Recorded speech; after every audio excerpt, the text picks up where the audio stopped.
David and Giovanna, the group 1LA-IAF, which tells us it brought the idea of this hearing to Mayor Bass back in October, described today's hearing as powerful and pointed to heartbreaking testimony. We should note that this comes as next week marks 6 months since immigration raids began in Los Angeles and continued here and in other parts of the country. Community members have consistently called on elected officials to do more since federal agents descended on Los Angeles June 6th. A march to a congressional hearing, not in D.C., but in Los Angeles. I am speaking out because violently arresting and detaining honest working people is violating their fundamental dignity as human beings. The congressional field hearing is to investigate what many have denounced as civil rights violations by immigration authorities. For hours, oversight Democrats and LA Mayor Karen Bass heard from community members, local and federal lawmakers who detailed what they've seen and heard over the last 6 months. We feel that this is the first step to get things documented. In churches, community gatherings, and courthouses, people have denounced due process violations, excessive use of force, and more. An assistant principal detailed what he says his friend, a food vendor who sells tamales, experienced. She was attacked by the ICE agents brutally. She was picked up, slammed to the ground. They tried picking her up again.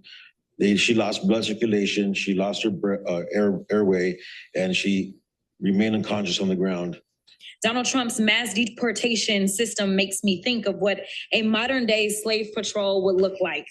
Slave patrols were armed groups empowered by the government to control, intimidate, and terrorize people solely based on color.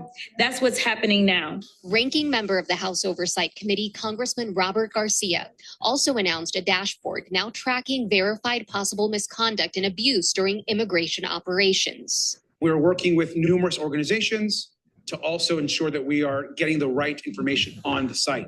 Today, many stressing this is part of a path to accountability. This will not end until we hold every single person that violated the Constitution and the rights of people in our communities accountable.